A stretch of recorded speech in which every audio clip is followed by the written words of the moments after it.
Legislativo da PEC. Dou as boas-vindas para mais um dia de trabalho, para mais uma palestra aqui na nossa casa. E hoje o tema é importação, exportação, qualquer tema que seja do comércio exterior. Convocamos dois especialistas, Dr. Cleiton, Dr. Daniel Tesser, que já trabalham com essa atividade há muito tempo. São dois advogados experientes, tratam do assunto... Quanto tempo, Daniel? 15 anos. E também convocar o nosso amigo Dr. Osório, que vai ser o debatedor também da mesa, advogado aqui da PEC.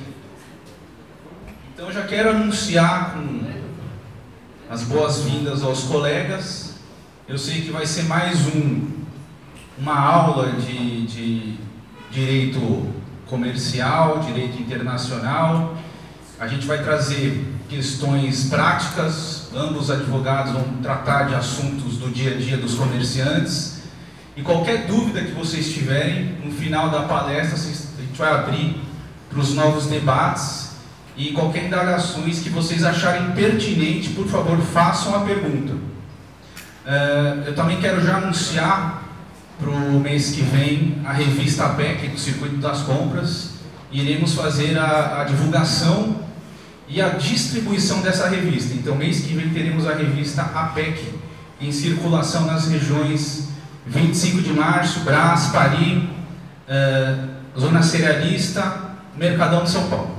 Então, sem mais delongas, eu vou passar a palavra para o nosso amigo, colega, Dr. Daniel Tesser. Obrigado, Dr. Thomas. Antes de mais nada, eu queria agradecer a presença de todos. É um prazer estar aqui. Agradecer o convite do senhor Ademir, presidente da PEC, e do Dr. Thomas, para que a gente possa hoje tentar expor, de alguma forma, quais são as dificuldades do comércio exterior. Né? Muita gente acaba incidindo em algum tipo de fraude sem saber que está cometendo esse tipo de fraude. Então nós vamos explicar de uma forma um pouco mais simples hoje, tá? Até em razão do tempo que a gente tem, quais são os principais obstáculos que nós nos deparamos no dia a dia na defesa, né, dos importadores. Então a gente vai apresentar para vocês de forma resumida, em razão do tempo, mais uma vez gostaria de destacar. Então, muitas coisas nós não vamos poder nos aprofundar, tá? Como solucionar alguns obstáculos na importação, tá? Eu vou passar a palavra agora para o Dr. Cleiton, que vai começar a exposição, e depois eu assumo aqui para explicar alguns detalhes. Obrigado, Daniel. Boa noite a todos. Mais uma vez agradecendo ao Dr. Thomas, ao Sr. Ademir, pela oportunidade, e é sempre uma satisfação para nós falar um pouquinho sobre direito aduaneiro, comércio exterior, que é uma matéria que, muito embora seja desconhecida por boa parte dos advogados, é uma área que está crescendo, é uma área muito específica, e embora muitas pessoas acreditem ser meramente um pedaço do direito tributário, na nossa visão é mais uma ciência do direito a ser estudada, a ser abordada, e tem muita matéria, são muitos detalhes, a legislação é muito esparsa, muito técnica, a gente está sempre numa coxa de retalhos das instruções normativas da Receita Federal, então toda oportunidade que nós temos de expor alguma matéria de direito aduaneiro e falar sobre o direito aduaneiro, para a gente é sempre uma grande satisfação. Como o Daniel falou, hoje a gente vai falar um pouquinho sobre a interposição fraudulenta e um pouquinho sobre a habilitação do Siscomex. O tema interposição fraudulenta é um tema que está muito em voga hoje na Receita Federal. Nosso escritório tem uma parte muito forte do contencioso e boa parte desses processos estão voltados à interposição fraudulenta. Só brevemente aqui para apresentar o nosso escritório, né? Nós fomos fundados em 2004 e no início era apenas o Daniel Tesser, aqui meu amigo do lado, e o Dr. Roosevelt Baldomir Souza, que talvez algum de vocês já tenham ouvido falar. Para quem trabalha na área aduaneira, o professor Roosevelt foi um auditor fiscal que, quando se aposentou, passou a atuar fortemente do lado dos importadores e ele é um grande legislador. Ele escreveu muita coisa sobre comércio exterior, muito material que a gente tem de doutrina hoje sobre comércio exterior veio do professor Roosevelt, e infelizmente ele faleceu, mas deixou a nós um legado muito interessante, uma quantidade de informações muito significativa para atuar no direito aduaneiro. Em 2007 a gente reestruturou, principalmente em razão das grandes operações da Polícia Federal. Não sei se vocês se recordam, nessa época, 2007, 2008, praticamente a cada 2, 3 meses surgia uma operação conjunta à Receita Federal e Polícia Federal, todas elas voltadas ao comércio exterior. E foi nesse momento que a gente percebeu que realmente precisava estar focado nessa matéria, focado no Comex, e que não tinha escritório especializado nessa área. Então a gente passou a se preparar cada vez melhor, a especializar mais, a fazer a informatização do escritório para poder atender essa demanda nova. Em 2011 a gente começou a palestrar bastante, ministramos já diversas palestras em diversos órgãos. Fomos convidados por várias vezes a participar das mesas de debate da legislação aduaneira, né? Então, sempre com essa visão, com esse viés de advogado, sempre pensando no lado de defesa, porque boa parte da legislação acaba espremendo demais o importador, acaba oprimindo o empreendedor que quer atuar na área de comércio internacional, tanto na importação como na exportação. Em 2016 a gente começou a participar mais efetivamente também na Comissão de Direito Aduaneiro da OAB. Embora a gente não tenha muito tempo livre, a gente tenta dedicar parte desse tempo também a institucionalizar o direito aduaneiro na OAB. A gente está na Rua Funchal, nosso foco, como eu falei, comércio exterior e tributário. Também, em decorrência disso, a gente faz bastante penal econômico possível, muitas coisas em parceria com alguns grandes amigos, como o Dr. Thomas, por exemplo, e atualmente a gente tem no nosso currículo aproximadamente 1.400 processos administrativos e judiciais voltados ao comércio exterior. Por isso que a gente tem uma expertise bem grande na matéria. Passando ao nosso assunto, interposição fraudulenta, a gente, como o Daniel falou, vai ter que abordar de uma forma um pouquinho mais rápida e a gente vai tentar ser o mais didático possível, não falar tão tecnicamente, muito embora é difícil muitas vezes para nós como advogados nos afastar da concepção técnica e de às vezes alguns termos que a gente acaba utilizando porque faz parte do dia a dia, mas a gente vai procurar ser o mais simples possível e depois, se alguém quiser aprofundar um pouquinho mais em algum tema, a gente vai estar à disposição. A gente vai falar um pouquinho sobre o conceito, né, o que a Receita Federal faz a respeito da interposição fraudulenta, como que surgiu a operação por encomenda, vai dar um contexto histórico disso tudo, que por incrível que pareça, surgiu de fatos que aconteceram na nossa história e certamente vocês vão se surpreender um pouco.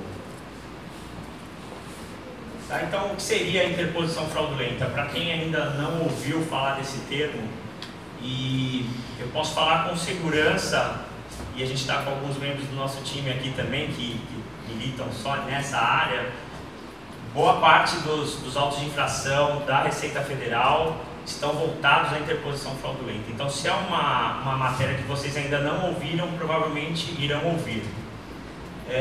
A concepção, né, que a Receita Federal utiliza, que é o que está na legislação, é justamente a não comprovação da origem, disponibilidade e transferência dos recursos empregados no comércio exterior. A gente vai explicar um pouquinho melhor o que seria isso. Mas como que surgiu essa questão? Justamente em razão do combate à lavagem de dinheiro.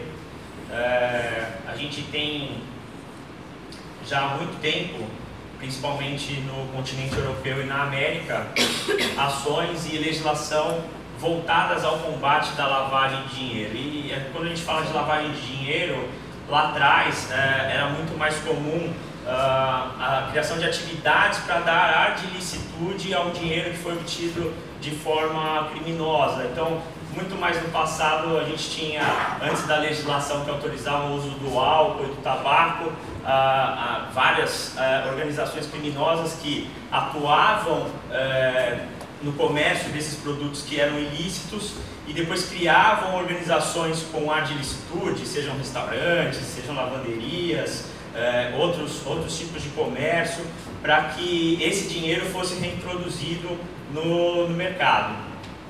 E aqui a gente destacou 2 pontos que a gente acha que são extremamente importantes, né? Aqui no começo da década de 80 e um pouquinho mais para frente no Conselho da Europa, e depois a criação da Basileia I, que é uma legislação que foi um grande avanço do combate à lavagem de capitais, e a Lei Rico nos Estados Unidos, que foi a legislação que deu início lá na década de 70 ao combate nesse tipo de empresas.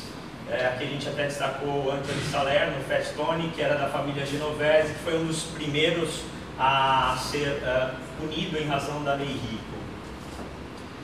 Nos próximos anos, né, nas próximas décadas, foi intensificando essa linha de combate à lavagem de capitais, e os países começaram a se organizar, porque não adiantava, por exemplo, os Estados Unidos criar uma legislação, na Europa um ou outro país aderir a determinado tratado, mas o país contíguo ou algum país que tinha um comércio com esses países que já estavam com alguma legislação abarcada, ficar fora disso. Então eles começaram a se organizar de uma forma um pouco mais ampla, e nesse sentido a Organização das Nações Unidas passou também a atuar, e aqui a gente destacou a Convenção de Viena de 88, que começou a globalizar o combate aos crimes e à lavagem de dinheiro.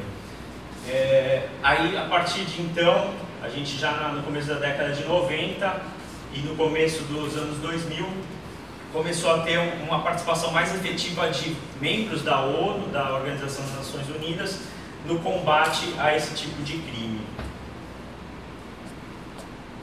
Aqui no Brasil, especificamente, a gente tem a exposição de motivos 692 do Ministério da Justiça, que foi a exposição de motivos que antecedeu a nossa atual legislação de combate aos crimes de lavagem e ocultação de bens. Ela já veio mais ou menos no sentido global de combate a esse tipo de crime. E aqui a gente destacou, né, a Lei 9.613, que em 2012 sofreu uma alteração que foi bastante significativa para nós, principalmente nessa matéria. Por que eu falo isso? Porque antes era considerado, para fins de lavagem de capital no Brasil, apenas aquele dinheiro que tinha origem em crimes definidos pela própria legislação. Então, só para citar aqui, a gente tinha o tráfico de entorpecentes, terrorismo, existiam alguns tipos de crimes somente que caracterizavam a posterior lavagem de capitais. Então não era qualquer crime que você podia enquadrar nessa legislação. E a partir de 2012, principalmente em razão de muitas autuações da Receita Federal, que passou a ser considerado qualquer crime anterior como um crime antecedente de lavagem de dinheiro. E isso foi uma mudança bem significativa, principalmente para nós na defesa, porque boa parte da defesa que a gente fazia antigamente contra a interposição fraudulenta era justamente o fato de que aquele dinheiro não era fruto de um ilícito que estava listado na legislação. Então a gente até acabou perdendo um pouco desse argumento de defesa. E foi ficando cada vez mais complexo por parte da Receita Federal a análise disso.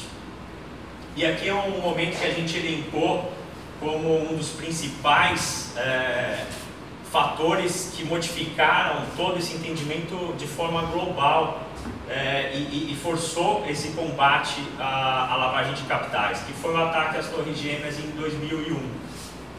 A partir do 11 de setembro, quando os Estados Unidos percebeu que boa parte do recurso financeiro que foi utilizado para financiar os ataques das Torres Gêmeas já estava nos Estados Unidos. As organizações criminosas que atuaram lá já tinham colocado dinheiro nos Estados Unidos, e principalmente em razão de fluxo de capitais, de operações de comércio internacional. Por que isso? Porque é muito fácil circular o dinheiro no mundo através de operações de COMEX. Então, se eu preciso fazer o dinheiro sair de um país e chegar para o outro e simulo como uma operação normal de comércio exterior, o dinheiro sai de um lugar, vai para outro com uma facilidade muito grande. Hoje, a gente falando em 2018, não é já mais tão simples assim. Cada vez está mais restritivo por parte não só das aduanas, mas também dos organismos que regulam as transações bancárias, o controle sobre a origem de capitais. Então, tudo isso que a gente está falando, daqui, diria até no curto prazo, nos próximos anos, cada movimentação financeira para comércio internacional vai ser monitorada. Isso é uma coisa inevitável. Então, antes, aquilo que era monitorado mais com relação a determinados tipos de organização, determinados tipos de empresa ou determinado volume de recursos financeiros, foi diminuindo e hoje pequenas transações também são avaliadas. Hoje a capacidade de processamento de dados das aduanas, principalmente da brasileira, é muito maior. Então eles conseguem processar mais informações, cruzar mais dados e fazer mais análises de risco que podem eventualmente brecar uma importação, mesmo ela sendo lícita. E aqui a gente começa a falar um pouquinho sobre o que a Receita Federal faz para combater a interposição fraudulenta. Eu vou passar agora para o Daniel para ele falar um pouquinho.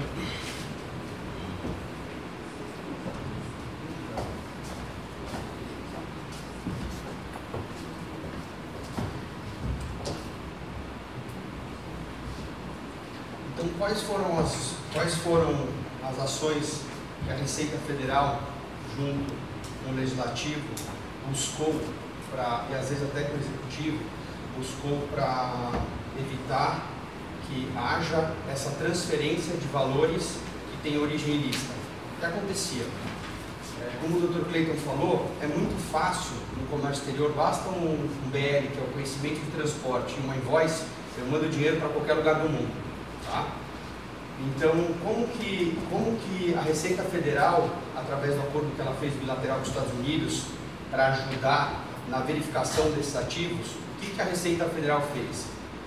Ela trouxe para o quadro, para a importação, quem realmente estava bancando a importação. Por quê? Até 2002, nós não tínhamos um problema em importar por um terceiro e receber essa carga. Até 2002 era lícito. Eu queria importar, por exemplo, Daniel Trading queria importar qualquer produto, eu ligava para o Clayton, e eu não queria ser trading, o Dr. Clayton tinha Clayton Trading, ou Dr. Thomas. Eu falava, olha, eu vou importar esse controle aqui, eu importo 1 milhão de controles por ano, só que eu não quero ter um setor de comércio exterior. Eu não sou especializado em comércio exterior, eu não sei como funciona o incentivo fiscal, eu não sei qual a melhor forma de fazer, eu não sei quais são os melhores custos, eu não quero importar. Você pode importar para mim?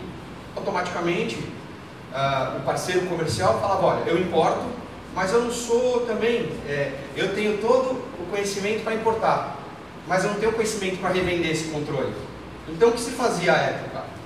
Eu, Daniel, falava, não tem problema, eu te dou o dinheiro adiantado, você fecha o câmbio, no momento que a carga chegar, eu te dou o dinheiro e você entrega a carga no momento subsequente à liberação, você entrega a carga para mim. Então até 2002 isso não era um problema.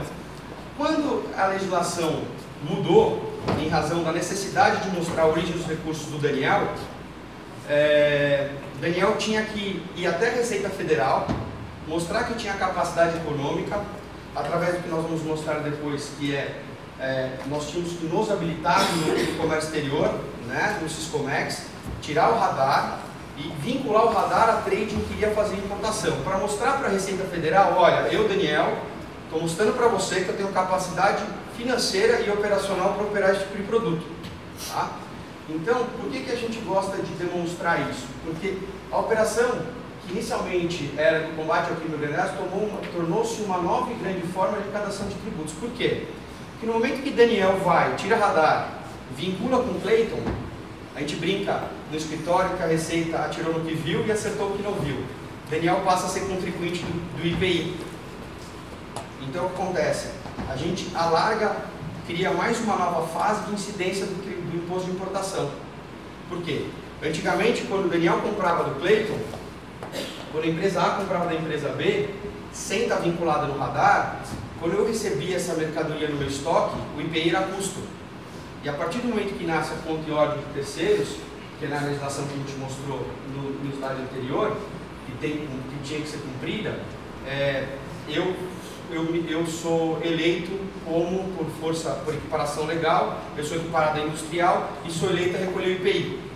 Então, no primeiro momento, o que se buscava, com as instruções normativas 225, que é a instrução normativa da conta e ordem de terceiros, e a instrução normativa 228, era que eu, importador, que vou operar, eu tenho que mostrar minha capacidade operacional, minha capacidade financeira para operar. Só que a Receita descobriu que no momento em que eu me elejo e que eu vou no radar e que eu vinculo no radar de um terceiro, eu também recolho IPI na operação. Então tornou-se uma operação financeiramente vantajosa para a Receita Federal. Tá? O que aconteceu com isso? Isso a gente pode explicar muito bem por quê. Em 2002 nasceu a legislação, né? E em 2002 nasceu não só a 225, que criou a operação por conta de terceiros, mas criou um procedimento fiscal que é extremamente severo, que ele foi criado com um procedimento especial de fiscalização, que é a IN 228, que visa coibir a interposição fraudulenta e a ocultação de terceiros, a ocultação de intervenientes no comércio exterior. A IN 228 é extremamente severa porque durante o período de fiscalização para descobrir se aquele importador ele é de fato importador ou ele está ocultando o terceiro, ele é obrigado a dar 100% de garantia em todas as operações que ele faz. Então, para operar $1, eu tenho que dar $1 de garantia. Tá? É o que rege a matéria, que é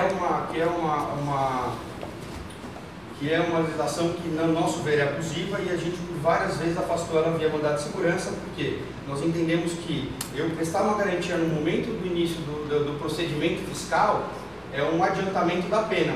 Porque se eu ainda estou sendo fiscalizado, por que eu tenho que dar uma garantia? Se eu ainda não sou culpado, eu estou em sede de procedimento, por que eu vou dar uma garantia se eu ainda não fui condenado, né? Então, por diversas vezes nós nos socorremos do judiciário para afastar essa legislação que a gente acha abusiva. Antes, eu só queria fazer um adendo que, quando eu cheguei aqui, eu estava conversando com a Andréia, que fez a tradução para a gente, para o mandarim.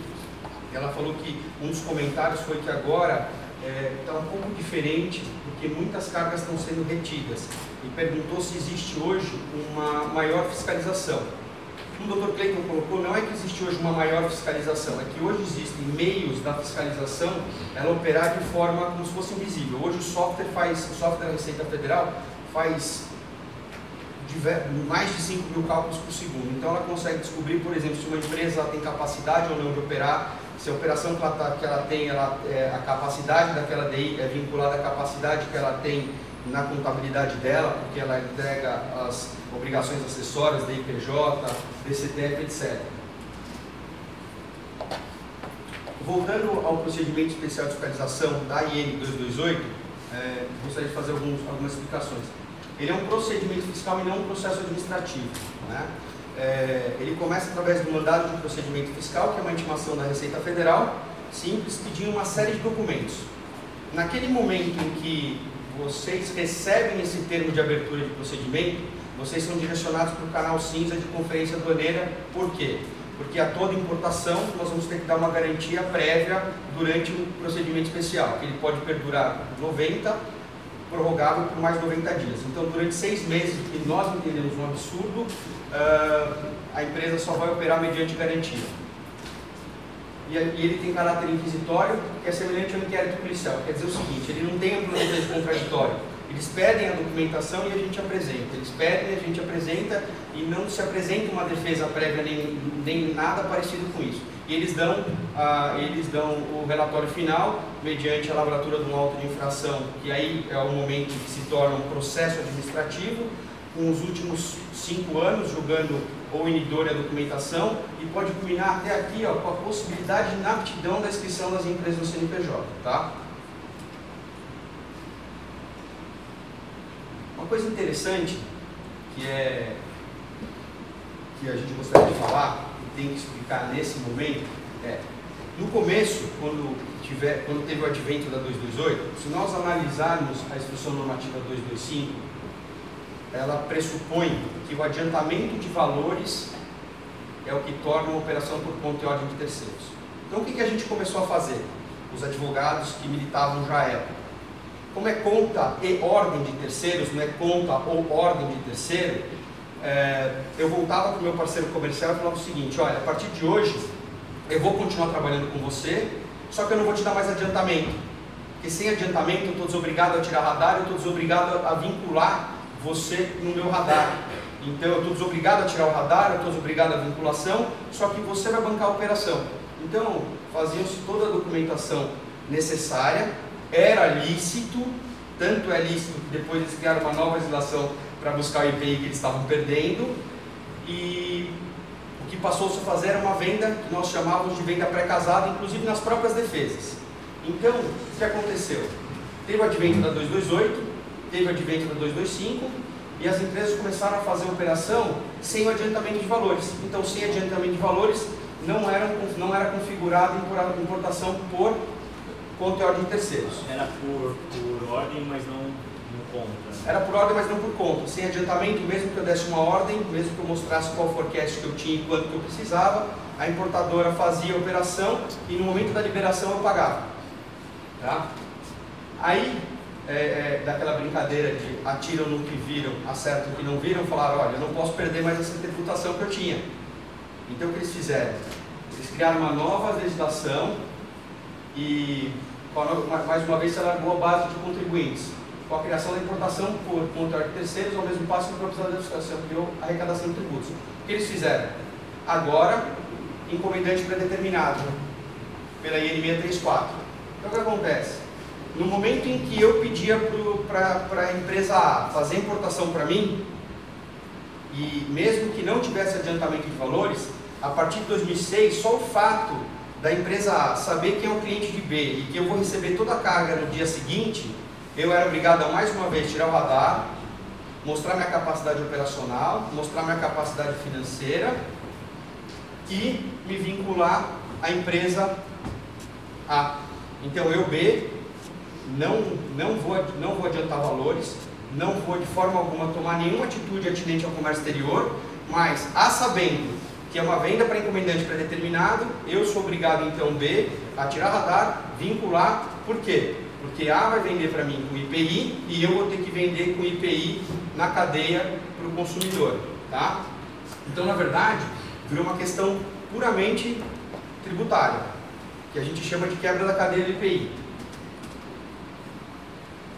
O fato, que é muito importante, e daí nasceu a ocultação do réu adquirente, o fato de eu não tomar essas atitudes, que é uma coisa que a gente vê muito no escritório, o fato de eu, importador, eu não querer figurar como importador, eu querer ficar com figura oculta para não recolher o IPI, é uma infração administrativa, configura a ocultação do réu adquirente e é apenado com perdimento de bens. Então, se eu tomo todas as atitudes para não só não pagar o IPI, mas de acordo com o próprio entendimento da Receita, porque muitas vezes o produto não tem IPI. Se o produto não tem IPI, qual que é o dano que eu causei? Né? Nós já sustentamos isso bastante, inúmeras vezes. Por quê? Vou dar digamos que essa garrafa d'água aqui, na importação ela não tem IPI. Eu trago pela trading A vende para mim, não tem IPI, então não tem um elemento danoso ao Estado, porque não tem a quebra de cadeia tributária.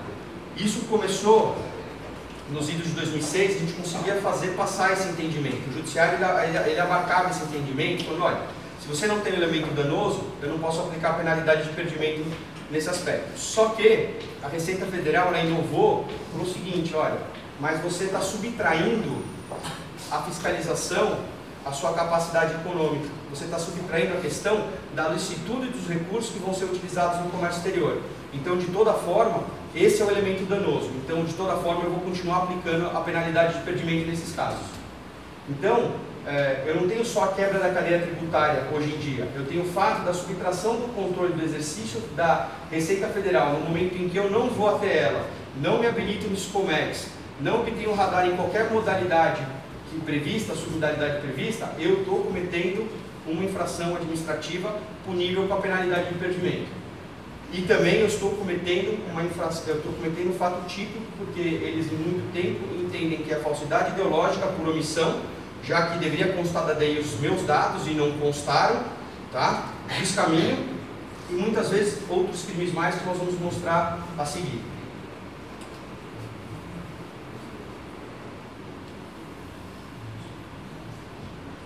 Por incrível que pareça, o que a gente narrou agora é a coqueluche hoje da Receita Federal, porque existem muitas pessoas operando no comércio exterior de forma oculta, e muitas vezes sem ter conhecimento do que estão fazendo. Eu posso falar isso para vocês com conhecimento de causa, que eu já recebi vários clientes de várias formações, e um deles, inclusive, a gente amanhã vai para uma reunião com a fiscalização para explicar qual que é a operação, que não sabia que não podia fazer a importação para terceiro sem estar vinculado. Tá? Esse quadro... Só fazer uma observação que é importante. O sistema legislativo brasileiro, ele não permite que a gente argue que desconhece a legislação para deixar de cumpri-la.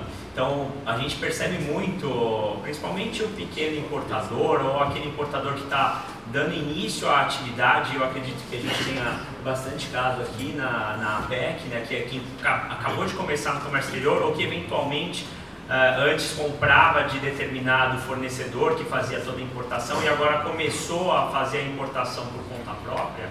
É muito importante estar a par da legislação, porque no momento de defesa a gente jamais vai poder arguir que desconhecia a legislação. Então, por mais complexo que possa parecer, por mais que a legislação seja difícil de acompanhar, essa argumentação de que desconhece a legislação, ela não serve no momento da defesa.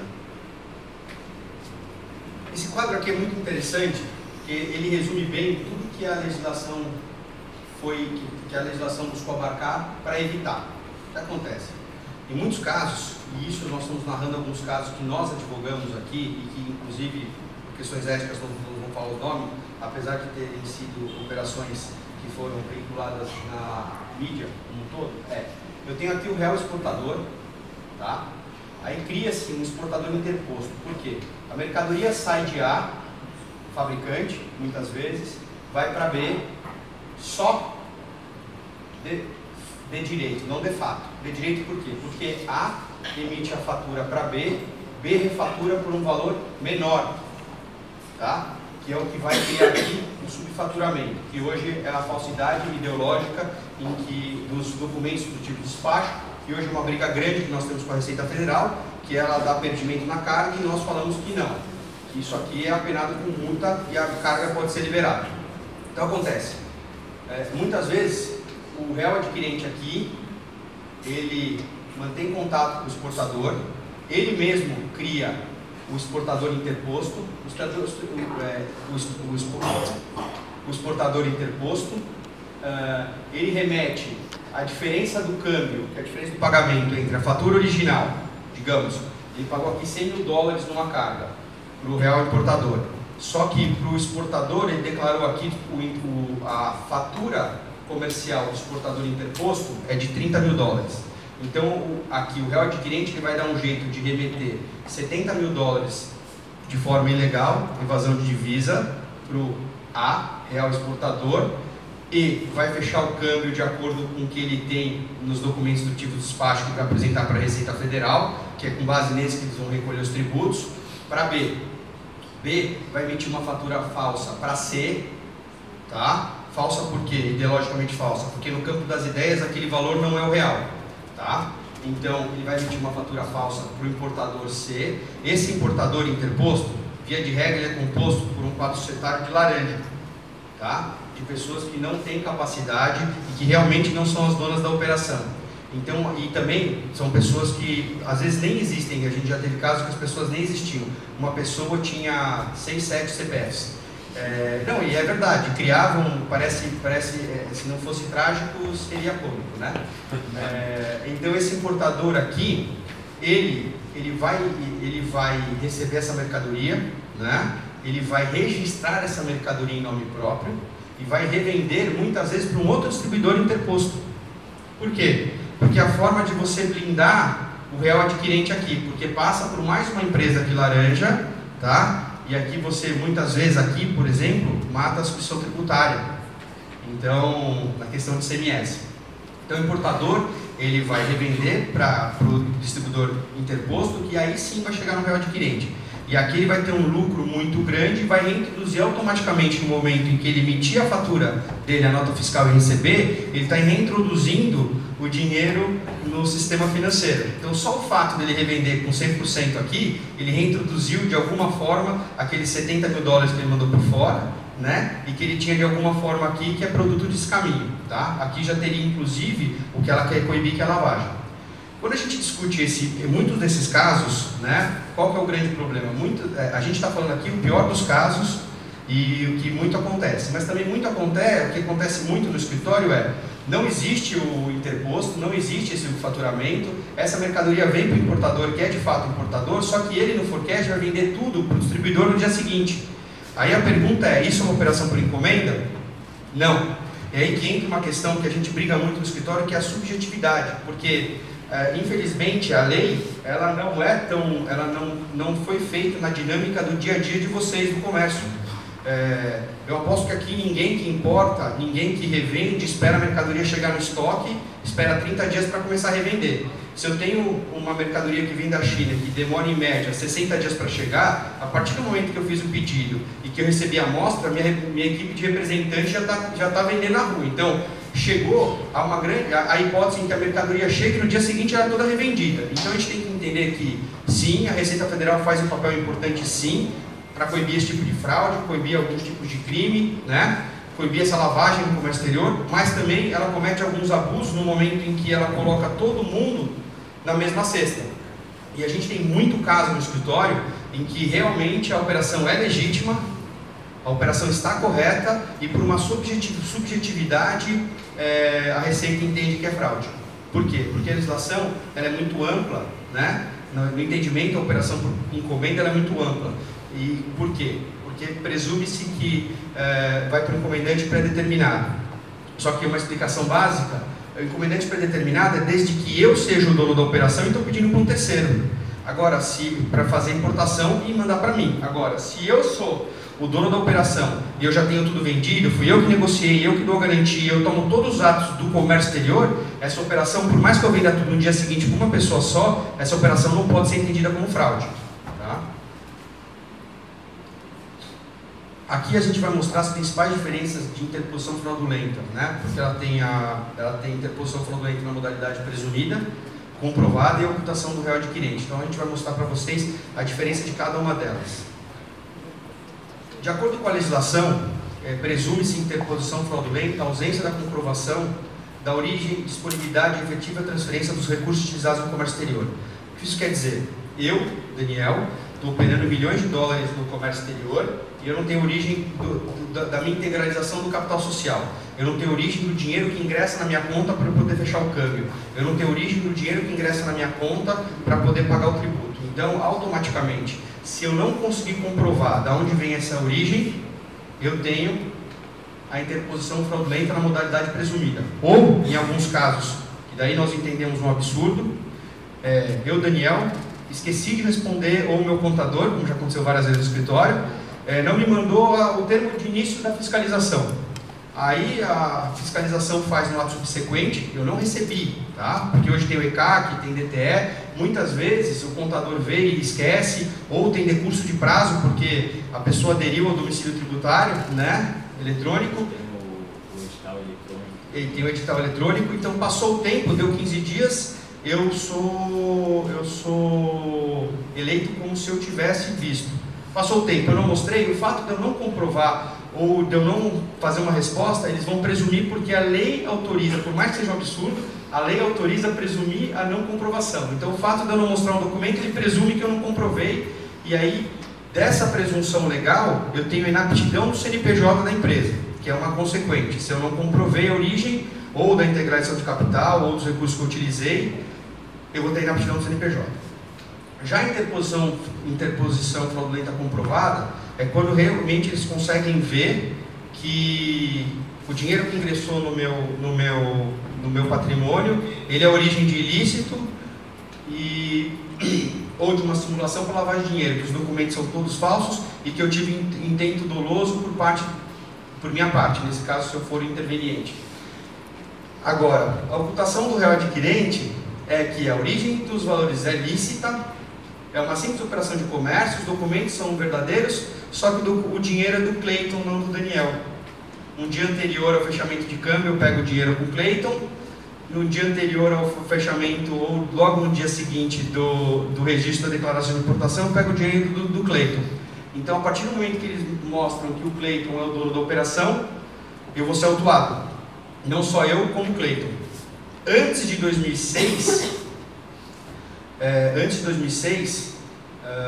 vou pular um slide. Antes de 2006, eu tinha...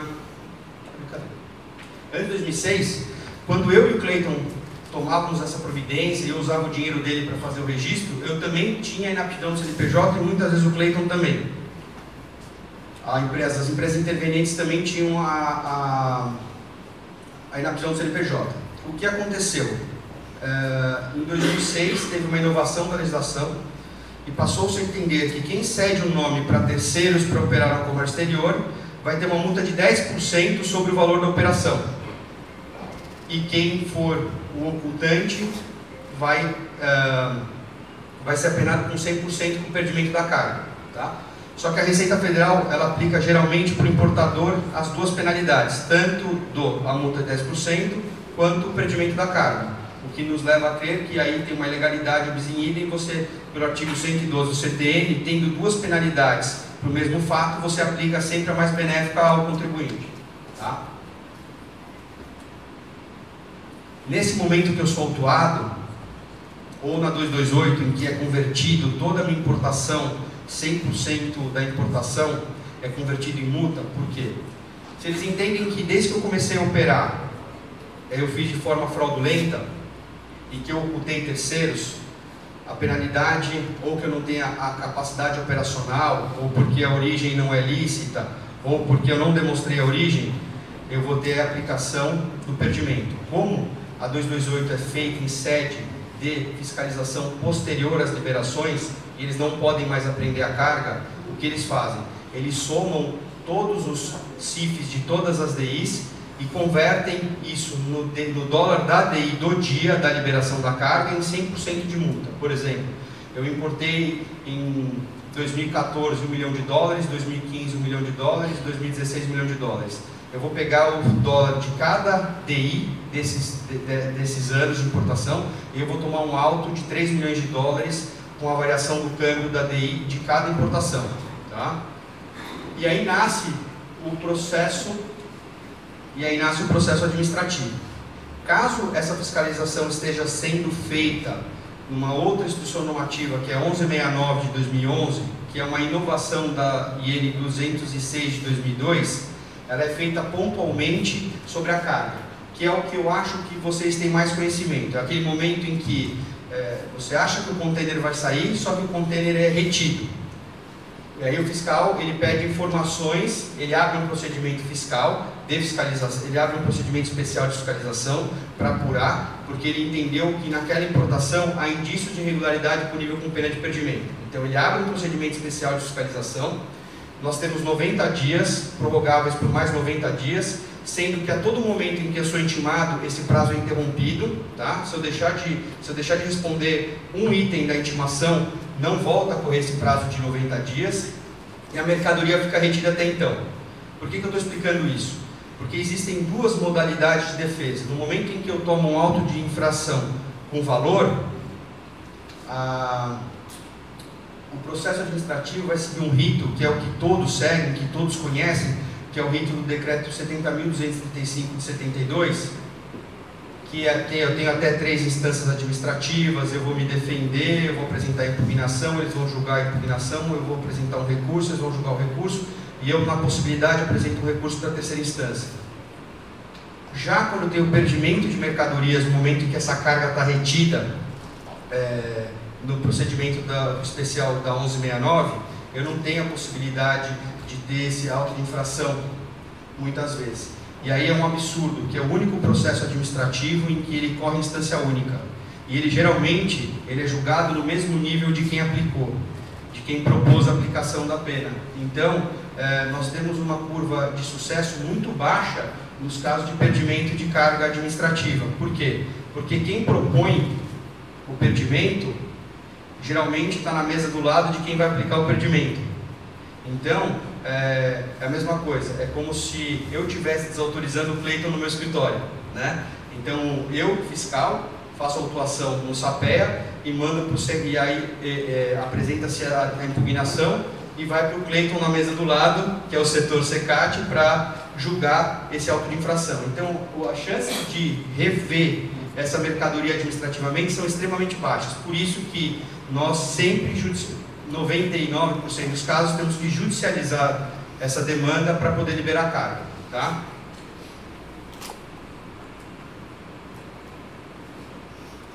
Quais são toda vez que é lavrado um auto de infração de perdimento de carga, que é um momento em que eu tenho um procedimento especial do container. O container ia ser liberado hoje, ele foi retido, foi feito todo o procedimento, eles entenderam por bem, depois da impugnação, aplicar a pena de perdimento. Toda vez que é proposto, que é lavrado um auto de infração na Receita Federal, no que tange a essa matéria, é lavrado também uma representação fiscais para fins penais. E ela fica paradinha durante o processo administrativo. Depois que o processo administrativo é julgado, e como eu expliquei, via de regra, a instância única é feita na mesa ao lado, então essa representação ela vai para o Ministério Público Federal, o Ministério Público Federal analisa essa representação para fins penais e via de regra, por via de portaria, ele pede a instauração do inquérito policial federal. Aí vai para a Polícia Federal isso e começa-se um inquérito na Polícia Federal. Raríssimas vezes eles entendem que já tem os requisitos necessários para um processo crime, né, que é a justa causa, que ele tem todos os elementos de autoria e materialidade, e ele já propõe então a denúncia, iniciando-se o processo crime na Justiça Federal. Quais são os crimes mais usuais? Falsidade ideológica. Por que a falsidade ideológica? Ou por omissão, porque eu deveria constar na DI da empresa do Dr. Cleiton, né? Ou por falsidade ideológica da fatura comercial, porque eles entendem que o valor era mais alto do que o valor declarado, e aí existe uma dificuldade muito grande em eles cumprirem o acordo de valoração aduaneira, tá? Então a gente consegue eliminar muitas vezes esse argumento da Receita Federal. Por quê? Porque existe um rito de tipo fechado, que é o acordo de valoração aduaneira, do qual o Brasil é signatário, e é muito difícil de fazer. Então, eles simplesmente fazem uma pesquisa na internet para mostrar que o valor da internet no país de exportação é maior, para declarar o subfaturamento. Só que existe uma vedação legal para isso, porque geralmente o valor de internet é o valor de varejo do país exportador. E eu não posso usar o valor de varejo como base para uma importação, né? Eu não posso usar um produto de base, por exemplo, na Amazon, na Alibaba, no AliExpress, sendo que às vezes eu tenho 90, 100 mil produtos dentro de um container. Então, óbvio que o tipo de negociação ele não é o mesmo. Tem o descaminho, que é a isenção total em parte dos tributos devidos no momento da importação. A gente não concorda aqui com a sonegação fiscal, porque ela tem uma confusão com o tipo do descaminho, mas nós já vimos denúncia de sonegação fiscal em importação, por isso que nós colocamos. E os menos usuais seriam receptação e formação de quadrilha ou bando. Receptação por quê? Porque eu, Daniel, sabendo que ele cometeu uma ilegalidade para me entregar a carga e tem um crime anterior que é o descaminho, se eu recebo essa carga sabendo que ela é proveniente de descaminho, eu estaria receptando ela. E é uma forma de coibir, porque a receptação, a pena é muito maior do que a do descaminho. Quem são as pessoas que geralmente são envolvidas nesse tipo de processo ou crime? São os sócios das empresas envolvidas. Geralmente, quando a gente mostrou naquele slide, é o laranja que vai lá responder, e quando ele vai lá responder, ele fala tudo o que ele sabe e o que ele não sabe. Então, o que denota que vale muito a pena fazer da forma certa, né? E foi essa proposta que o Thomas passou para a gente, que é tentar capacitar, ajudar, mostrar, porque realmente fazer o certo não é tão complicado quanto parece. Os despachantes aduaneiros, que muitas vezes são inteligência por trás de tudo isso, né? Porque eles têm um conhecimento muito maior do que os comerciantes e se utilizam desse conhecimento para se beneficiar. Alguns, é óbvio, não vamos generalizar. Gerentes de importação, porque eles são responsáveis pela importação, e eles que deviam conhecer a legislação, e muitas vezes, sendo responsável, quando chegam na empresa, ele fala, olha, na verdade, quem cuida disso numa empresa grande é o meu agente de importação, então geralmente ele também é envolvido, e os menos usuais os funcionários e os contadores.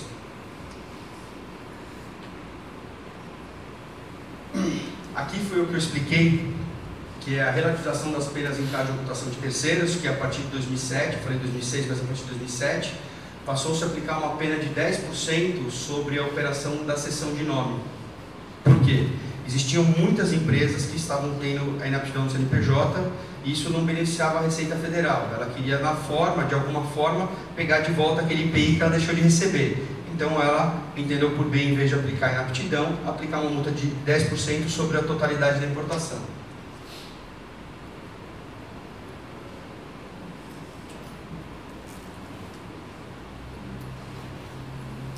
Isso aqui é importante. Muitas vezes, o que faz com que a pessoa ela continue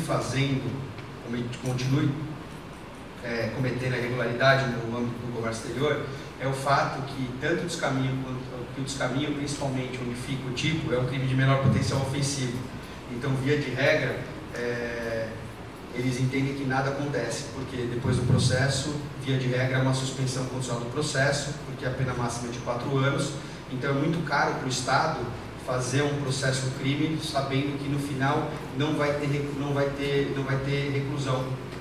Então, ele já pede no começo do processo uma suspensão condicional com penas restritivas de direito, não poder frequentar bar, não poder se ausentar da comarca, tendo que dar um valor parecido com dano para uma associação de caridade, e via de regra é o que acontece.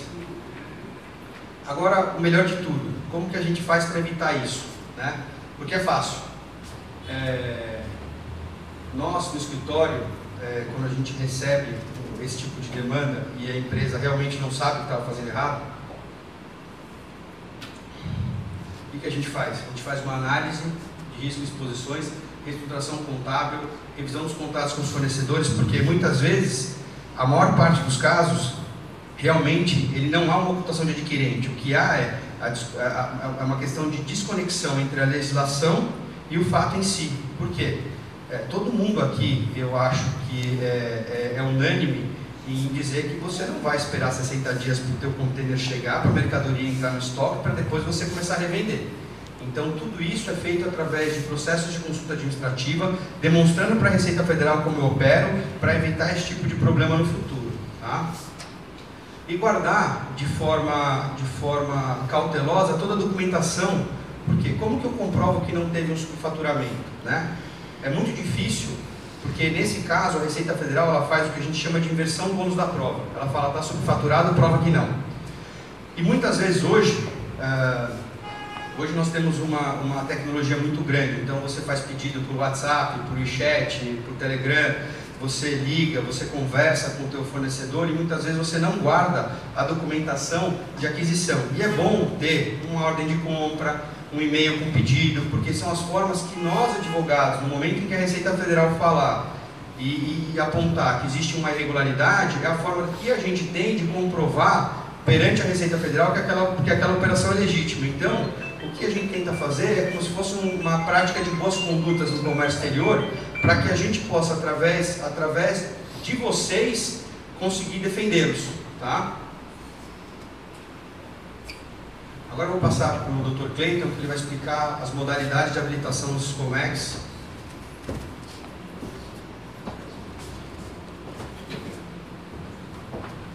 Queria só consignar que eu não tenho essa empresa que ele falou, porque se eu tivesse essa empresa que ele falou, acho que eu teria uns 100 anos de condenação já de início, né?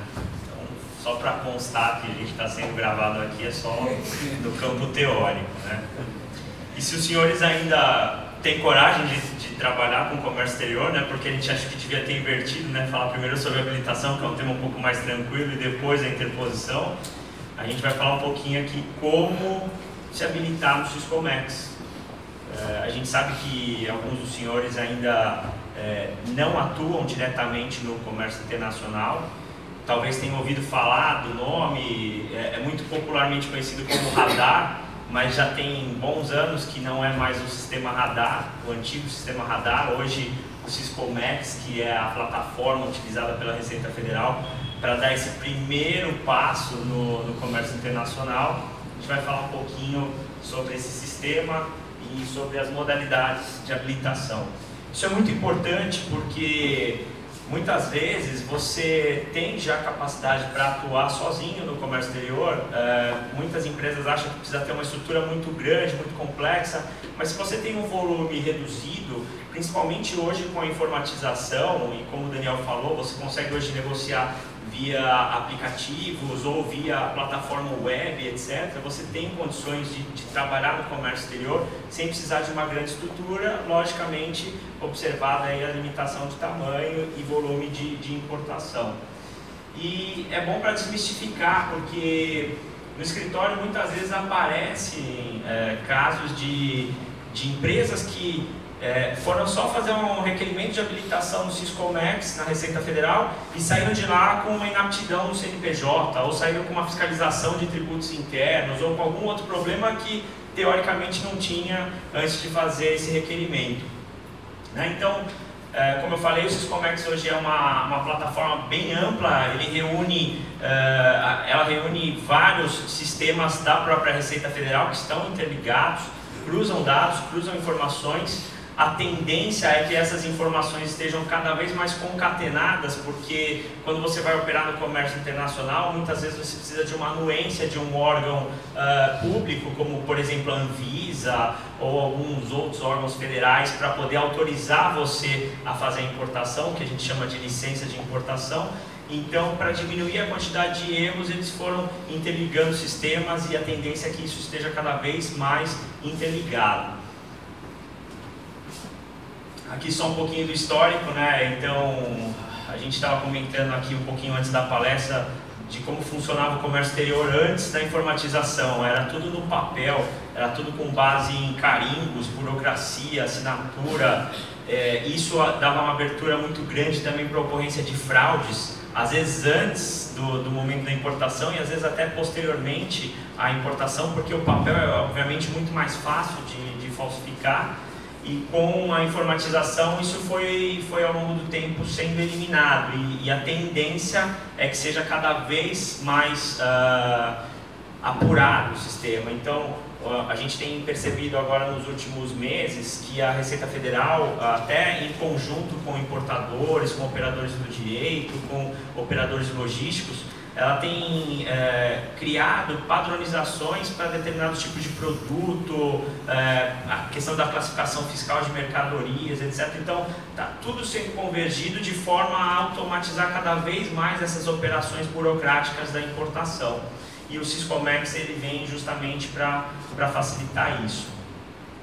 Então, a partir de 2012, né, então a gente já está falando aí de praticamente 6 anos, o Syscomex começou a ser operado em plataforma web. O que significa? Você não precisa mais do sistema standalone, você não precisa mais daquele terminal que você utilizava, que era um pouco ultrapassado, e hoje você faz isso via internet, né? Hoje o portal, né, em 2012 começou com isso, mas hoje o portal já está bem mais avançado. Essa aqui é a carinha dele, para quem ainda não conhece. E você tem módulos dentro do próprio Syscomex voltado para cada tipo de atividade que você tem.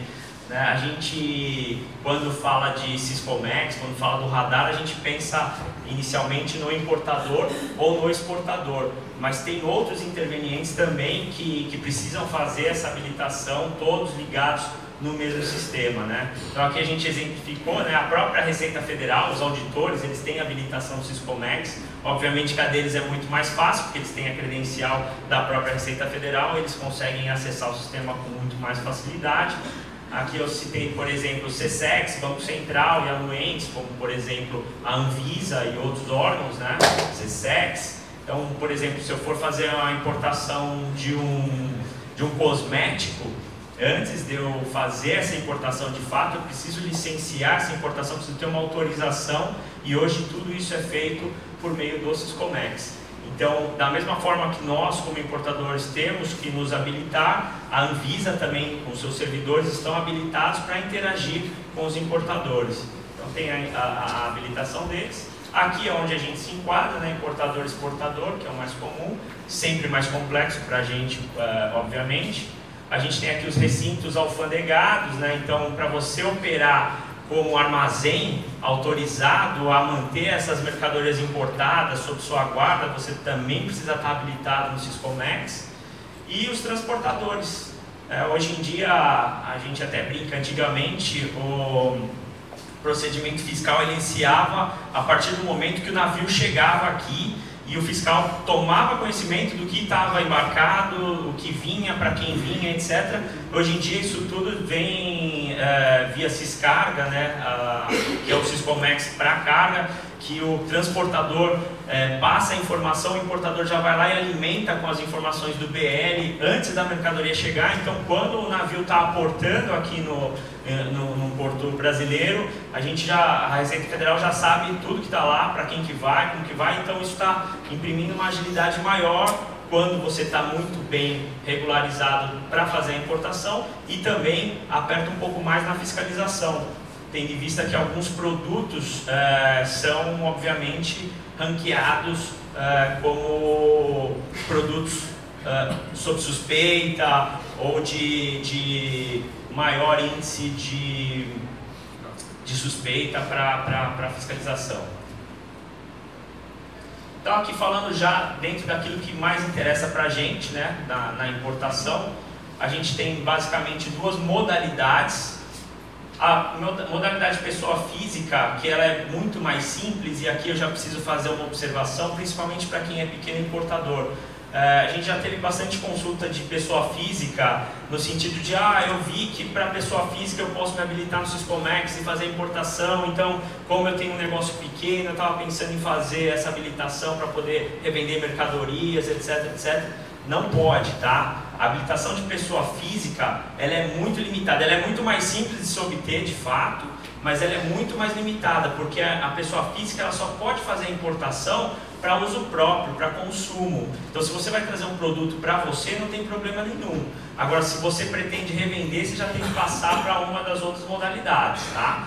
A gente elencou aqui também exceções, né, que são produtores rurais e artesão.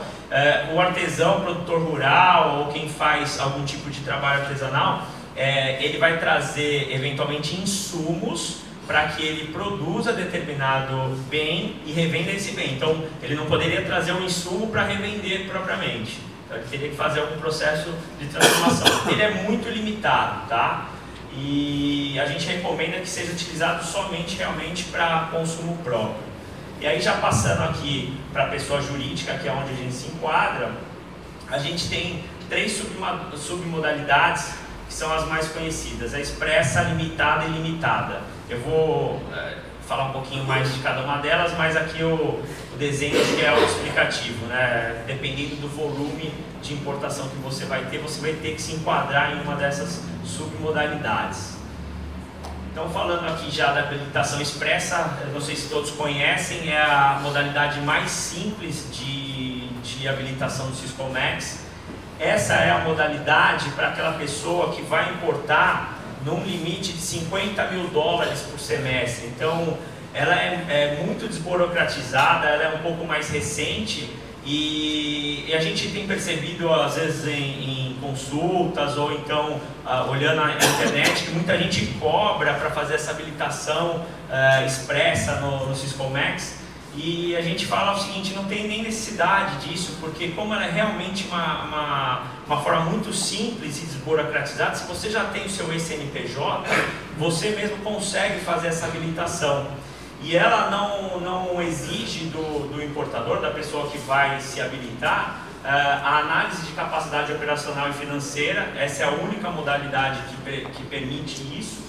E também é muito simples, para quem nunca acessou, quiser ter a curiosidade depois, você acessando o portal do Syscomex, com o seu eCNPJ você conseguiria se habilitar. Ela é automática, tá? Então você entrou lá, se você não tiver obviamente nenhuma restrição na Receita Federal, você consegue se habilitar. Então aqui não há muito segredo para essa habilitação. A única coisa que realmente você precisa se atentar é o limite de $50 mil. pequenos importadores conseguem trabalhar com esse limite. 50 mil dólares pode parecer pouco, mas é um volume até significativo dependendo do tipo de produto que você trabalha.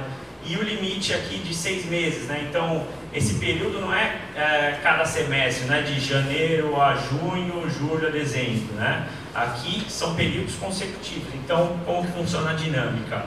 Você importou hoje, né, dia 6 de novembro, 50 mil dólares. Daqui a 6 meses, contados de hoje, você vai poder fazer uma nova importação. Vamos supor que eu tivesse importado 30 mil dólares hoje.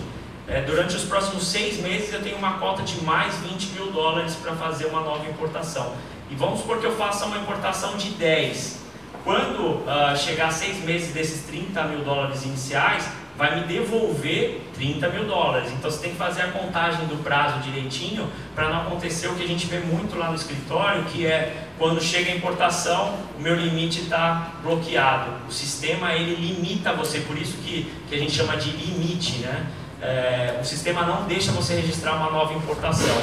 E aí já vai um adendo aqui também de uma fraude que é muito comum e às vezes o importador não sabe que está sendo cometida. Às vezes o despachante ele tira a cobertura cambial daquela importação que está sendo realizada, porque as importações sem cobertura cambial elas não contam nesse cálculo do limite da importação. E aí cria uma forma artificial de você burlar esse limite. Isso é fraude, isso pode implicar todas aquelas consequências que o Daniel comentou para a interposição fraudulenta, poderia causar a penalidade de perdimento da mercadoria e uma consecução penal também. E o que é bacana é que aqui não tem limite para exportação, então para quem vai trabalhar exportando bens, mesmo sendo a habilitação mais simples, pode exportar o volume que quiser. Antigamente existia uma limitação na que a gente chamava de limitada para exportação também, e a Receita Federal achou por bem tirar isso, e para mim é uma coisa até que lógica, porque a partir do momento que a gente está exportando, a gente está gerando divisa para o país, né? Aí a gente passa aqui para a limitada. A habilitação limitada, ela é um pouquinho mais complexa. Se você é um importador que já está atuando, que você já recolhe tributos, que você tem funcionário registrado, que você tem parâmetros suficientes dentro da análise de risco da Receita Federal e você já está habilitado na modalidade, na submodalidade expressa, você tem condições de fazer isso de forma automática, tá? Isso é uma novidade muito recente também. Não é tão simples assim, porque para você conseguir essa alteração da sua habilitação expressa para limitada, somente indo lá e clicando no botão, a empresa tem que estar muito redonda, tem que estar perfeita na apresentação de documentação fiscal, tem que recolher tributos, tem que ter todas as obrigações principais e acessórias cumpridas. Se você estiver dentro dessa condição, provavelmente a Receita Federal vai te mudar da habilitação expressa para limitada. Isso é muito bacana, porque para quem trabalha direitinho é uma forma de contemplar esse importador, dando um voto de confiança para ele pular um passinho adiante aí na importação. Se você entrar lá, tentar fazer essa sua alteração de forma automática e for indeferido, e você sabe isso na hora, você clicou, ele já vai te falar se foi deferido ou indeferido. Se for indeferido, você não tem mais essa possibilidade, e para você fazer a alteração, você vai ter que entrar no que a gente chama de processo ordinário, que vai ter que fazer um pedido de abertura de dossiê eletrônico, que é como você inicia um processo na Receita Federal hoje, e aí você vai ter que apresentar a documentação, vai ter que fazer a análise preliminar de capacidade operacional e financeira, e isso já implica num grau de complexidade um pouquinho maior. Se isso acontecer, eu já recomendo você ter alguém que conheça do processo para conduzir, para acompanhar, porque senão você pode sair de lá com outro problema, tá? Porque como vai ter um fiscal analisando isso de fato e não é a máquina, então tem que tomar um pouquinho mais de cuidado. Aqui também é sem limite para exportação, né, tal qual expressa, e aqui na importação o limite parte de 50 mil dólares e ele fica limitado a 150 mil dólares por semestre. E aqui vai um ponto importante. Você precisa, se você tiver que apresentar esse processo ordinário, você vai ter que comprovar que você tem uma capacidade maior do que a de 50 mil dólares e está dentro desses 150 mil dólares. Comprovar, eu vou ter que mostrar que eu tenho essa capacidade financeira. Se eu não mostrar isso, e mais, se eu não conseguir demonstrar que eu tinha inclusive a capacidade dos 50 mil dólares, a Receita Federal pode cassar sua habilitação. Então você entra para pedir para poder importar mais e sai de lá sem poder importar. Por isso que tem que tomar muito cuidado no processo. E por fim aqui a habilitação ilimitada. Essa aqui é um processo muito mais complexo. A gente atende muito caso de empresas que entraram com o pedido, tiveram o pedido negado, e aí quando a gente vai ver o processo ele foi muito mal instruído, então precisa ter muita cautela. Esse processo ele é muito mais complexo. Para quem é importador há um pouco mais tempo, lembra como era antigamente, né, que era radar ordinário e como que chamava? Era ordinário e simplificado, né? Então tinha o radar ordinário e simplificado. O simplificado seria mais ou menos como limitado e o ordinário era hoje ilimitado. Isso é um processo que vai para um grupo especial que só trabalha com isso, só faz análise de habilitação e que está preparado para pegar principalmente esses pontos aqui, ó, capacidade financeira e capacidade operacional. Então, coisas do tipo, se você vai importar mais de 150 mil dólares, dentro daquilo que eles têm como regra, você tem que ter funcionário, você tem que ter um recolhimento X de tributos, você tem que ter um espaço de um tamanho determinado ou um contrato com o armazém para poder armazenar essas mercadorias que vão ser importadas no que a gente chama de grande monta, né, que é acima de 150 mil dólares. Então, realmente, o processo de habilitação ilimitada, ele tem uma série de requisitos que você tem que cumprir. Não adianta se aventurar a fazer isso daqui. Quando for fazer aqui, que vai ser um passo importante para a empresa, procure alguém que está habilitado a acompanhar, a entender como funciona o mecanismo para poder entregar um processo já perfeito. A gente costuma fazer no escritório essas análises para saber já exatamente aonde o fiscal pode brecar essa habilitação. Então, antes de apresentar, eventualmente a gente faz uma análise e fala, olha, seu radar provavelmente não vai passar. Então, vamos fazer uma alteração aqui, vamos alterar a contabilidade, vamos corrigir isso, etc, etc, para somente então passar para... o Daniel fez uma observação aqui importante, né? Atualmente a legislação, ela reza que se você tiver um indeferimento, você só pode fazer um novo pedido depois de 6 meses. E isso é um fator complicador, porque muitas vezes você está ali no giro de negócio e não lembra que precisa mudar a sua habilitação do Syscomex e as mercadorias já estão na água. Então, por exemplo, está importando da China 60 dias, passaram 30, você ainda não tem habilitação, você não tem radar suficiente para poder fazer aquela importação. Se você se depara com um processo desse, provavelmente sua mercadoria vai ficar parada porque você não vai ter limite para poder importar.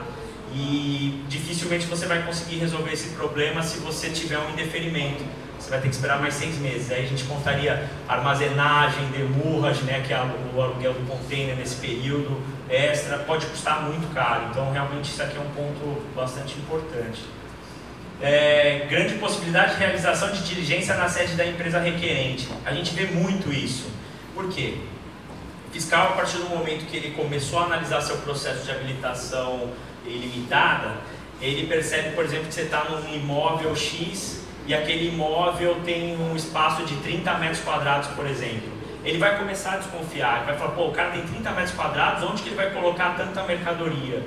Isso pode motivar uma diligência física, o fiscal ir até lá, ir até a sua empresa, bater na porta, falar, vim aqui para olhar seu espaço, etc., saber quem que vai trabalhar nessa importação, fazer uma entrevista e às vezes reduzir a termo o que vocês falam e usar isso depois, posteriormente, contra você. Então, também tem que ter muita atenção, a empresa também tem que estar preparada fisicamente para poder operar em grande monta.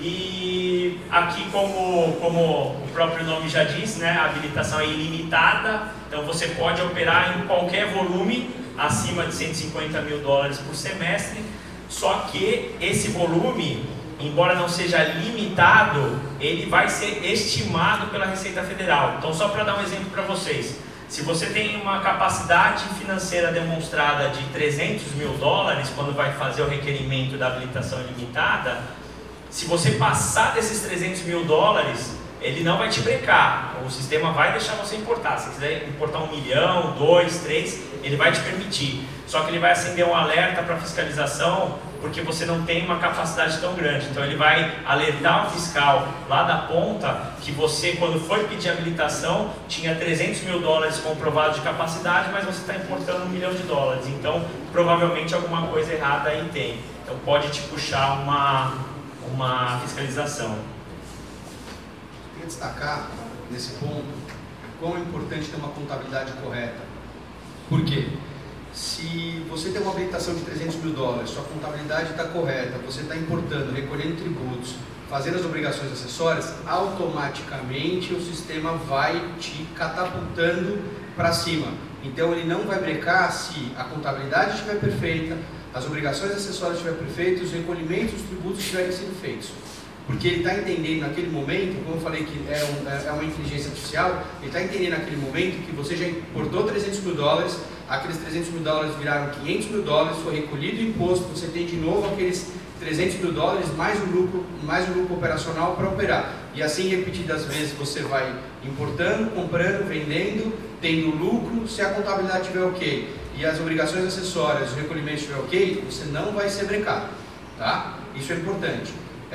Depois do radar ilimitado feito, se a empresa cumprir as obrigações acessórias, fizer os recolhimentos dela, você não vai ter problema. Nós temos casos no escritório em que o contador, para não perder o prazo de um dia, entregou uma DIPJ zerada, o sistema leu que não tinha mais capacidade operacional, automaticamente toda a operação foi barrada, a empresa foi direcionada para o canal cinza, que é nada mais do que um procedimento prévio, é uma forma da Receita de demonstrar que ela pegou ali uma possível fraude e vai abrir o procedimento especial de fiscalização, vai ficar retida a carga por 180 dias, até eu comprovar que foi um erro da contabilidade e demonstrar que eu tenho capacidade econômica naquela operação. Então é sempre muito importante as boas práticas da contabilidade, as boas práticas de administração, para que a empresa importadora ela possa importar, liberar a carga no verde, porque hoje, como eu falei, o Cleiton repetiu algumas vezes, é um software que faz os cálculos, é um software que faz essa fiscalização prévia e se tiver tudo correto, essa mercadoria vai, via de regra, ser liberada no canal verde de conferência. Historicamente, de 4 a 6% das importações são fiscalizadas. E hoje, elas estão parando um pouco mais porque cada vez o software tem uma inteligência melhor. Só que, se for feito o trabalho como ele deve ser feito, vocês não vão ter problema no comércio exterior. Exatamente. E aqui a gente coloca, inclusive, essa problemática, porque dependendo de como você entra com esse processo, se o fiscal identifica alguma irregularidade que não tem nada a ver com o comércio exterior, há grande chance de você sofrer uma fiscalização de outro setor, uma representação para outros setores. Aí, então, dentro daquilo que a gente falou, de como se preparar para uma revisão, é exatamente isso. Fazer um planejamento de curto, médio e longo prazo. É muito importante você conseguir estimar como que vai ser sua empresa nos próximos anos, o quanto você vai precisar importar, colocar isso dentro de uma grade para poder ir crescendo gradualmente, ou se você precisar dar um pulo um pouquinho maior, fazer isso da forma correta, né? Então, eventualmente, pegar um empréstimo bancário para poder reforçar o seu caixa, para demonstrar que você tem capacidade financeira, você fazer uma auditoria periódica. O fluxo financeiro saudável é muito importante.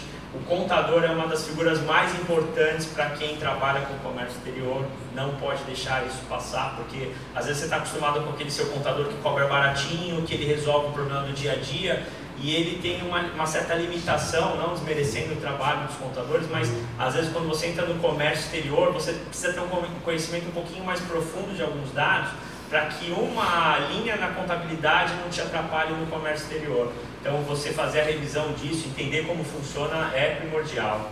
Aí, aqui o que eu falei, não ingressar com o processo enquanto não atender os requisitos mínimos. Não adianta você querer atropelar o processo. Pô, eu preciso, vamos lá, a gente dá um jeito, vai falar para o fiscal, esquece. Tem que atender direitinho os requisitos, tem que saber o que está fazendo, para você não sair de lá com outro problema que você não tinha antes. Gente, a gente tentou resumir aqui, a gente se estendeu bastante, mas tentou resumir o máximo possível. A matéria é longa, tem muita informação Espero que vocês tenham entendido e tenham gostado, e a gente está à disposição aí para qualquer dúvida que vocês tenham, tá bom? Obrigado. Obrigado a todos.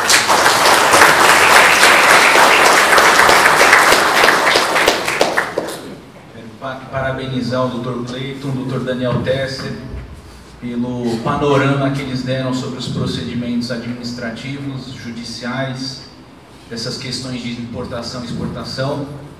E também, sem mais delongas, passar as colocações ao nosso colega Dr. Osório para os debates. Boa noite a todos. Gostaria de cumprimentar o Dr. Thomas, dizer que é sempre uma honra estar participando aqui da mesa juntamente e assistir essas palestras e participando, trazendo sempre pessoas aí com qualidades, justamente para que a gente possa cada vez mais aprender com eles.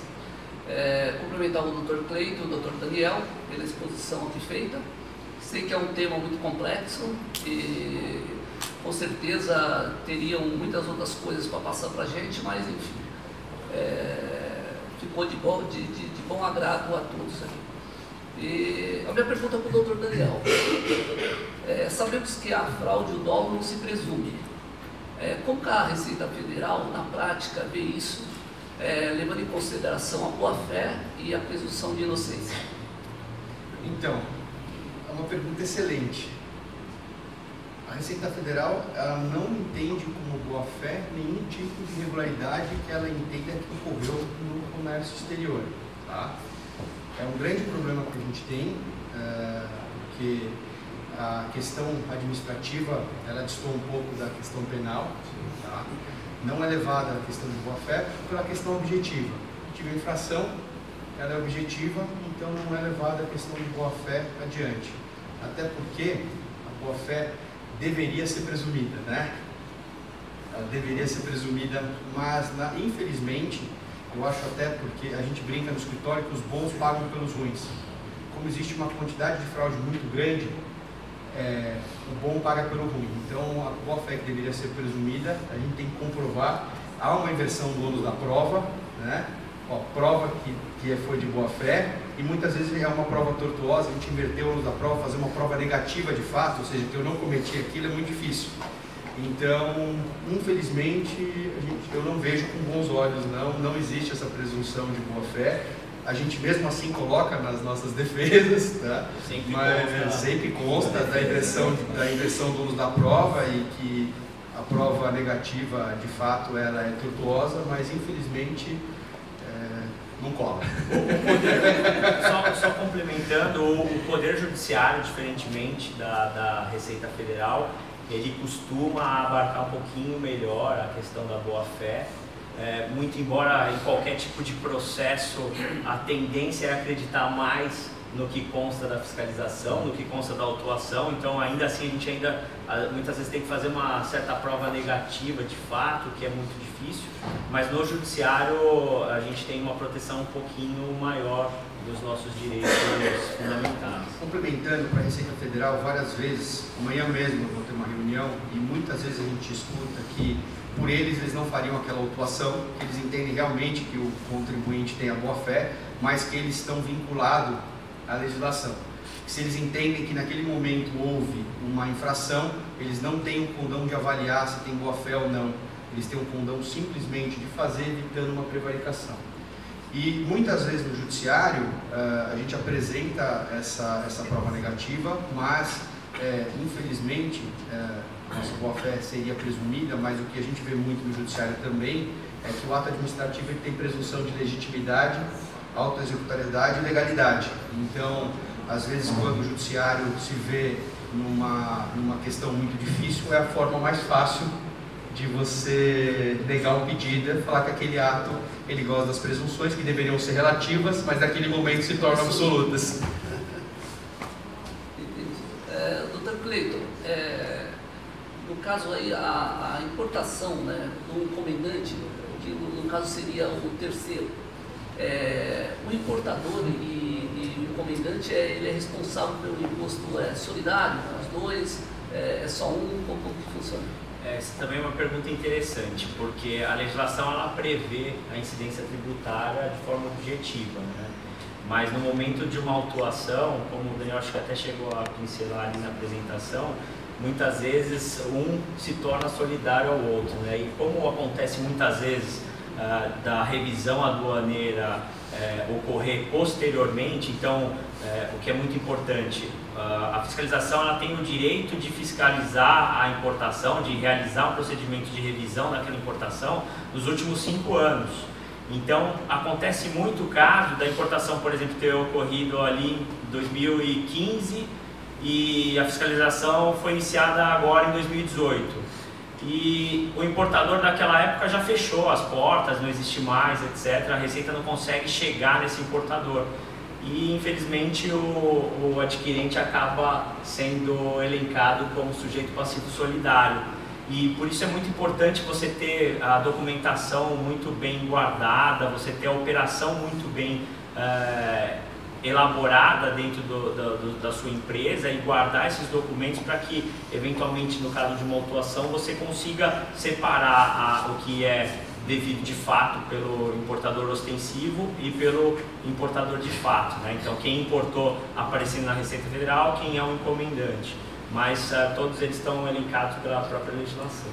Eu só queria complementar que, independente da solidariedade prevista na legislação, muitas vezes os próprios sócios da empresa, independente do judiciário fazer a despersonificação da pessoa jurídica, eles já são elencados como solidários juntos por motivo de arrolamento de bens agora. Então, no momento em que não se acha a importadora já fechou, automaticamente esse auto de infração vai ser feito nos sócios da empresa e muitas vezes, quando eles entendem que teve um excesso na conduta dos sócios da encomendante ou da operação por conta e ordem, vamos tratar aqui como adquirente. Então, tanto a importadora como o adquirente, por força legal, eles são solidários na operação, o que é um absurdo nas operações de conta e ordem de terceiros, porque o importador nesse momento é um prestador de serviço, não faz parte da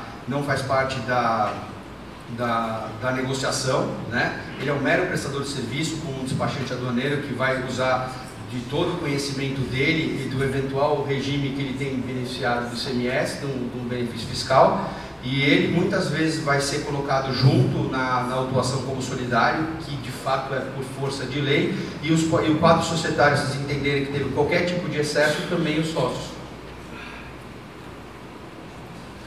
Pois bem, mais uma pergunta só, já encerro. No caso aí, o importador, ele ainda é visto pela Receita Federal e pelo Fisco como um sonegador de imposto? Os dois. Eu diria, duas observações são bastante interessantes, né? A gente tem muitos contatos com a fiscalização, a gente atua isso no dia a dia, né? Nosso dia a dia é brigar na importação, ele está todo dia praticamente com a Receita Federal, e o que a gente já ouviu de vários colegas da Receita é que a aduana dentro da Receita Federal já é vista quase como um tumor, né? É difícil o fiscal que gosta de atuar na aduana, a maioria não gosta de atuar no aduaneiro, até por uma questão de risco também, existe um risco maior para o próprio servidor, né? Que muitas vezes está ali lidando com tráfico de drogas, tráfico de armas, tem muito problema, talvez por isso que a Receita Federal age de uma forma tão contundente no comércio exterior. Mas eu acho sim que o importador ainda é visto como um maior sonegador, está sempre fraudando. Eu acho que aquela questão da boa-fé presumida passa a ser a má-fé presumida, né? Então, se você é importador, presumidamente você tem má-fé. Isso é uma pecha que, infelizmente, é difícil de mudar e a gente vem tentando, justamente com esse tipo de trabalho que a gente está fazendo com a PEC, de orientação, de sugestão de melhores práticas, implementando as melhores práticas no comércio exterior, tentar mudar um pouco esse estereótipo, né? Está cada vez mais difícil de se praticar uma irregularidade, uma fraude e passar despercebido. Então é importante que todo mundo se capacite, todo mundo trabalhe de forma correta. Eu acredito que daqui a alguns anos essa tag de mal pagador vai acabar mudando para a gente. Eu tenho uma opinião que, na verdade, eu acho que o próprio contribuinte ele sente assim, porque o índice de fiscalização do importador é muito maior do que numa empresa comum. Porque a todo momento que ele está fazendo uma importação, ele está linkado a uma fiscalização. A fiscalização é inerente Por exemplo, nós temos pela EN 680, parágrafo 21, 4 canais de parametrização. Cinza já pressupõe a abertura de um procedimento especial. O vermelho, nós temos uma fiscalização documental e física da mercadoria. Então, a todo momento em que eu faço um despacho, eu tenho naquele momento de despacho uma possibilidade grande de ser fiscalizado.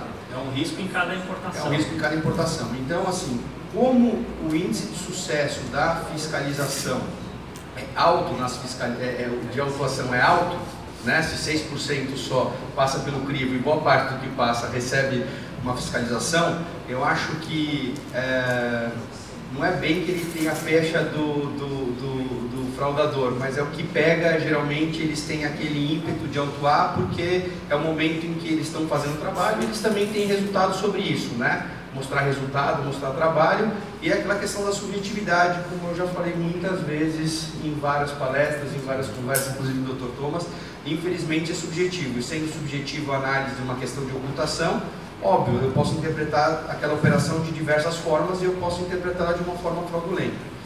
Então, assim, tem sim uma pecha pequena, mas eu acho que a gente tem muito mais. Por quê? Porque o importador, a todo momento, a cada declaração de importação, ele está sendo eleito uma fiscalização.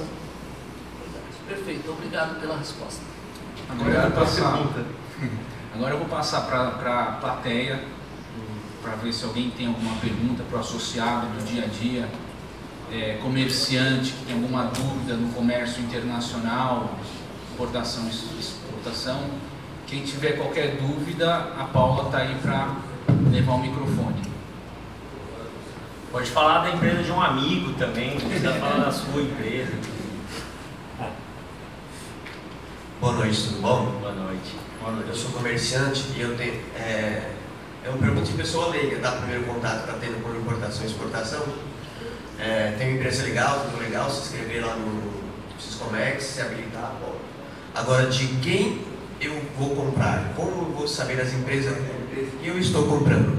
E como que se... legal, achei empresa, eu comprei. E quem vai me trazer? Ah, tá, você está falando que você vai fazer uma importação. Exato, eu quero importar. Saber, como descobrir a empresa idônea lá do outro lado, tipo lá na China? Quem saber uma empresa idônea que eu estou comprando e como que ele fiz a compra, como trazê-la? Boa pergunta. Sou advogado, não comerciante, nem importador, mas vamos lá. O que acontece nos nossos clientes é o seguinte: ele faz uma pesquisa, muitas vezes, eu não sei que tipo de mercadoria o senhor importa, mas existem grandes feiras na China, por exemplo, Canton Fair, existem feiras que são praticamente quase do tamanho de uma cidade. Os nossos clientes, geralmente, eles pegam esses momentos de feira, eles vão até a China. Aqui mesmo no centro nós temos a parceria com uma associação que ela ajuda o senhor a achar o tipo de produto, faz excursões para a China para que o senhor possa achar o exportador. Achando o exportador, o senhor vai ter que, habilitado no radar, o senhor vai ter que contratar um despachante. Esse despachante ele pode fazer toda a parte do trânsito internacional junto do exportador. Por quê? Existem algumas formas de importação, tá? Que chamam em containers, que é o tipo de negociação que o senhor fez. Pode ser ex-works, que é o seguinte: o seu despachante, a sua equipe vai ter que retirar a mercadoria direto na fábrica e todo o custo de frete interno, frete internacional e frete no Brasil é por sua conta. Ou pode ser a importação que chama FOB, que é Free On Board, que é livre a bordo, que é a que a gente mais trabalha. Ou seja, a fábrica ela vai fechar um preço para o senhor, entregue no navio.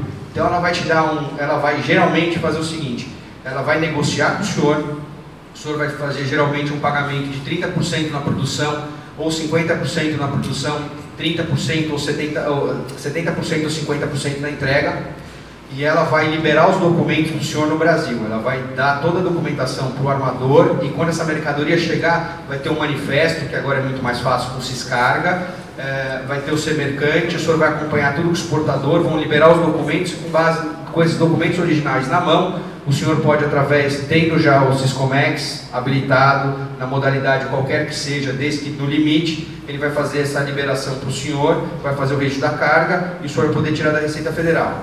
Então, assim, o que eu proponho, na verdade, é que o senhor busque alguém que possa, através de uma excursão, ou o senhor vá, através numa dessas feiras na China, pesquise e ache um fornecedor. O fornecedor ele vai colocar essa mercadoria no navio Free On Board para o senhor, e aí, através dos despachantes aduaneiros, o agente de carga, o senhor vai receber essa carga no Brasil e com os documentos instrutivos do despacho que vão ser liberados no momento da chegada da carga, o senhor vai poder registrar, que são BL, fatura e packing list, que na verdade é o conhecimento em português, é o conhecimento de embarque, é o conhecimento de transporte, a fatura comercial e o romaneio de carga. Tá? As associações e as câmaras de comércio, eu estava falando com o Thomas, eles estão tentando trabalhar de forma a trazer fornecedores que tenham idoneidade e tudo mais, porque, muito embora o Daniel tenha falado eventualmente de fazer uma viagem lá para uma feira em Canton, é muito bom, te abre muito o leque de possibilidades, mas às vezes é um investimento que o pequeno importador ainda não vai conseguir fazer, mas por meio das associações, por meio dos institutos de apoio ao comércio exterior e as câmaras de comércio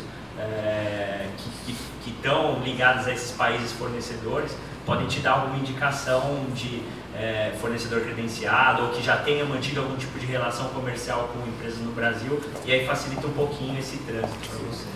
Só até para deixar um ponto claro, no mês passado levamos um ônibus com alguns associados da PEC para a feira China Machinex e China Home Life, que foi na feira de exposição de imigrantes.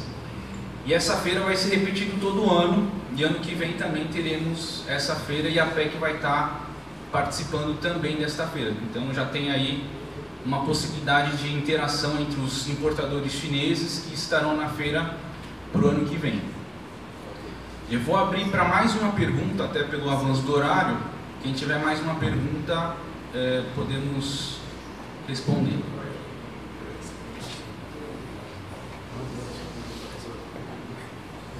Dr. Daniel, Dr. Cleiton, a gente viu muito sobre os deveres e as responsabilidades do importador. E se no caso de uma importação de uma mercadoria, vamos falar de alimentos, e estragar o alimento, ou o alimento se vencer pela data, existe a responsabilidade do Estado, da União e da Receita Federal? Mais uma boa pergunta. Só boas perguntas, né?